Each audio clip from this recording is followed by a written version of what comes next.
Hello, my name is Indy. I'm from Faith class and I'm number 7. Today I'm going to storytelling. The title is Thank You Man. Roger attempts to snatch the purse, but Mrs. Jones quickly grabs him by the shirt, pulling him off balance. Mrs. Jones said, "What in the world you think you are doing, boy? Trying to snatch my pocketbook?" Roger stammering. I didn't mean to. Didn't mean to. You sure made an awful strong effort for something you didn't mean to. Now you talk to be assessment of yourself. Lord have mercy. Come here, boy. Roger saying, let me go, let me go. But Mrs. Jones saying, oh no, you are come with me. Look at your skinny, dirty, and nobody at home to tell you to wash your face? No, ma'am. Well, come on then. You look like you could use a good meal. Let's go. Mrs. Jones held into his collar as they walked to her house.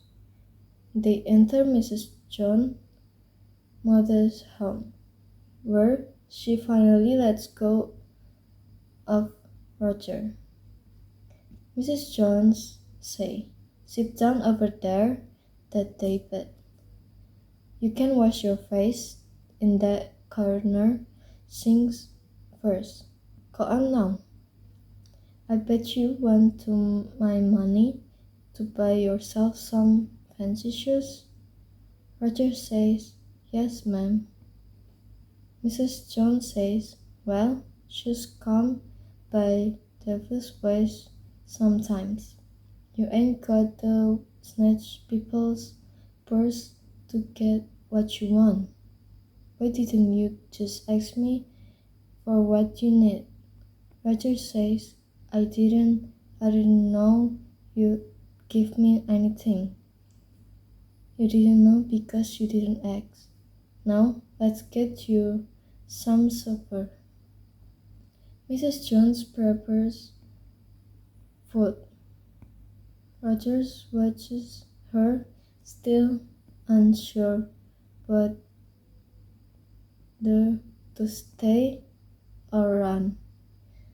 Mrs. Jones say, you thinking about running out, boy? Mrs. Jones prepares food. Roger watches her, still unsure whether to stay or run.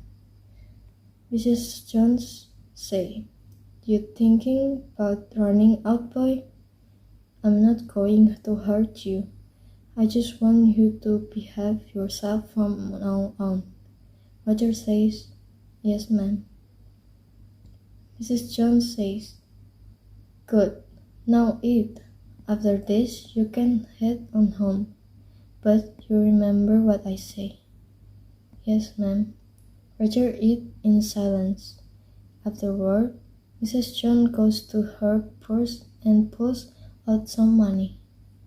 Mrs. Jones said, here, take this $10 and go buy yourself some blue shoes. If that's what you want, but don't make the mistake of reaching into somebody's pocketbook, okay? You hear? Roger said, yes, ma'am. Thank you. Thank you, ma'am. Mrs. Jones said, no need to thank me. Just make sure you behave from now on. Roger get up, awkwardly standing by the door, unsure what to say. Mrs. Jones opened the door for him. Roger said with emotion, I just want to say thank you, ma'am. Mrs. Jones not giving him a final, gentle look before closing the door behind him. Roger walks away, looking back once before disappearing into the night. And since then, instead of reeling with anger, Mrs. Jones offered Roger a second chance, showing that people can change if they are treated with empathy and respect. The story highlights how one person's act of kindness can leave a lasting impression and steer someone toward a better path. It also suggests that ever, everyone deserves the opportunity to be understood and to redeem themselves, even after making poor choice. Thank you to listening my storytelling. God bless you.